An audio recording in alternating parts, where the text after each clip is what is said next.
السلام البنات، كي دايرين؟ لاباس عليكم؟ هانيين؟ اموركم مزيانه؟ نتمنى تكونوا بخير وعلى خير. اليوم غنشارك معكم واحد الفيديو البنات ديال بالنسبه لهذا الوباء هذا وهاد الامراض ديال ضيق التنفس وسميتو هاد الشيء، هذا الوباء المهم اللي راكم كتعرفوا عليه. جبتكم واحد الوصفه البنات رائعه، جربوها وردوا عليا، كانت اكثر من رائعه. كنحتاجوا فيها هنايا النعناع، وكنحتاجوا منها واحد المهم على حساب داكشي اللي قلتو عليه ديال القرنفل، حتى هو كذلك البنات زوين.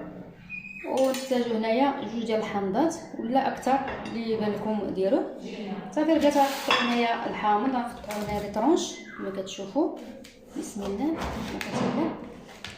سمحوا لي البنات على التقرقيق، راه عندنا خدام داكشي باش كتسمعوا شويه ديال التقرقيق. صافي البنات، هنا غادي نحتاجوا هاد لي طرونش ديال الحامض كما كتشوفوا.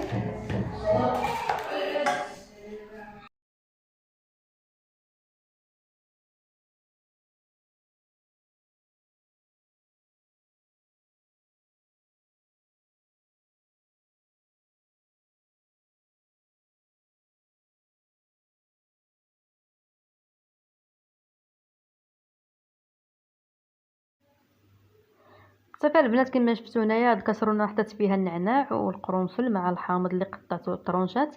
وهنا غناخذ كاس كبير ديال الماء ونخليه يغلى مده 5 دقائق حتى نحس بالفوائد ديالو. صافي راه طلقات في داك الماء، طبخ تقريبا 5 دقائق كما كتشوفوا. راه صافي يطلق داك الفوائد ديالو. وفي هذه المرحله خصكم تغطيو الاناء كما كتشوفوا البنات. هنايا عاد راه خليت الاناء حتى طبخ ليا مده 5 ديال الدقائق، اطلق الفوائد ديالو. وفي هذه المرحله خصكم تغطيو الاناء باش الفوائد ديالو ما يطيروش مع داك الزيوت الطياره. صافي كنجيبوا اي غراف ولا اناء ولا كاس، اي حاجه عندكم، وغتكووا هذاك الخليط ديالنا داك المكون. البنات جربوه، راه شي حاجه هائله، ضروري خصكم تشربوه قبل الاكل. تستمروا على الطريقه 2 المرات في النهار او 3. هذا هو الشكل النهائي ديالو. على عندكم باش تحلوه هكا بالعسل النحل الطبيعي، من الاحسن ما كانش، من الاحسن ما تديروا لا سكر لا والو. صافي هذا هو المشروب ديالنا اللي كان. صافي البنات، كما كتشوفوا راه ما كملتش معكم التصوير الفوق مع الاضاءه شويه ماشي تما. هنا الوصفه اللي كترافقها الوصفه الاولى هي اللي غادي نسمي معكم دابا. كناخذوا بصله وكناخذوا الثومه اختياريه، حتى هي راه عندها مفعول في هادشي ديال الحساسيه والضيقه ديال التنفس. ولكن عندنا المكون الاساسي هو البصله. صافي البنات، غنقطعوا هنا البصله ديالنا. ضروري البنات هاد الوصفه هادي زعما تجربوها، راه شي حاجه خطيره بلا ما تستعملوا الدواء ديال الطبيب. وكون كما كتعرفوا البصله راه كتجي في مضاد حيوي. كما كتشوفوا البنات، غنقطعوا البصله وغنقسموها على جوج، لان واحد النص غنحكوه والنص الاخر غنقطعوا اطرونش عشوائيين.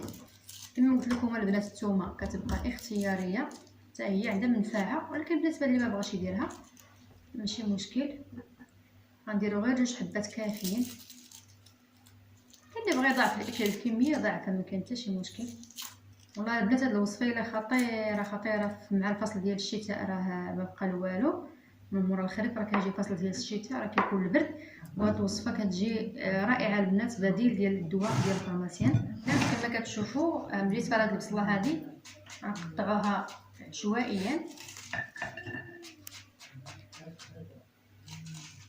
والبنات نتمناو ان شاء الله هاد الوباء يطفى علينا ان شاء الله، باش نعيشوا حياتنا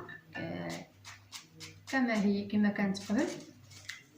حيت البنات هاد المرض راه خطير. وهاد الوصفه راه كنت في العطله في مكناس وتشدت لي الوالده مع الاخت ديالي. والله الا قسما البنات، الا هاد الوصفات بجوج هما اللي ولا واخا خرجوا من الطبيب الدواء، ولكن ما استعملوش بزاف هاد الوصفه. في ظرف 3 ايام رجع لهم الذوق ورجع لهم الشم، وكذلك ما بقاتش فيهم ديك السحقانه والحراره. هنا بالنسبه للثومه غنهزوها حتى هي غنحكوها هكا اختياريه البنات، اللي ما بغاش يديرها ما يديرهاش، ولكن راه عندها واحد الدور حتى هي في هذه المرحله هذه. صافي الوصفه حتى هي غنحكو غير منها غير شويه ولا كامله، حيت غير المهم بغينا حنا غير فاش تطلق لينا هذاك الرائحه ديالها وداك الماء كما كتشوفوا البنات خطيره في 3 ايام. وما البنات الا زعما شي حاجه مجرده مني نقول لكم ماشي شي حاجه غير لقيتها ولا شي حاجه اللي راه جربتها والله القسم البنات الا جربتها وخدات مني ودات معايا ما حشمتنيش صراحه مع الوالده. صافي البنات غادي صافي البنات كما كتشوفوا ضروري غنحتاجوا بلاستيك غذائي. هو هذا المهم شي بلاستيك يكون صحي ما يكونش بلاستيك عادي.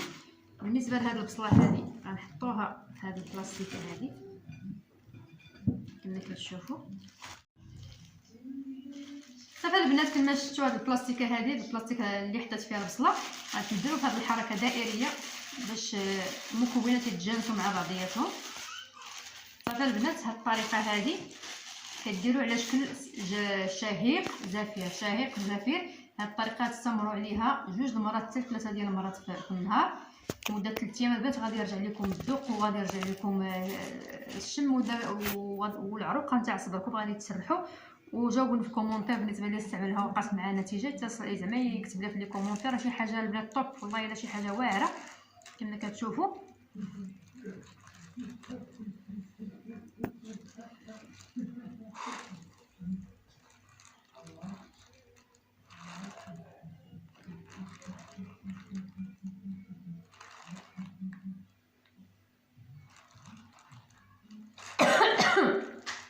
عفوا البنات هاد الطريقه البنات كتحسوا بعينيكم كيلمعوا والمنخر ديالكم حتى هو كيطلع مع داك الريحه تاع البصله. كتحسوا بداك البصله راه كتحرقكم في القرجوطه. هذا دليل على ان البصله راه كتدخل لهاد العروقه ديال الصدر باش يتسرحوا وكيبقى التنفس ديالكم يرجع لكم كما كان. وهذا الفيديو البنات والله الا شي حاجه اللي طبيعيه ومكونات طبيعيين وفي نفس الوقت راه واحد الشفاء هائل. ما نعاودش لكم البنات جربوه وربطوا عليه في الكومونتير وان شاء الله طلع الفيديو الى الاعجاب ديالكم. وما تنساونيش من اللايكات والبارطاج وكذلك تشتركوا عندي في القناه. وشكرا لكم والى فيديو قادم ان شاء الله.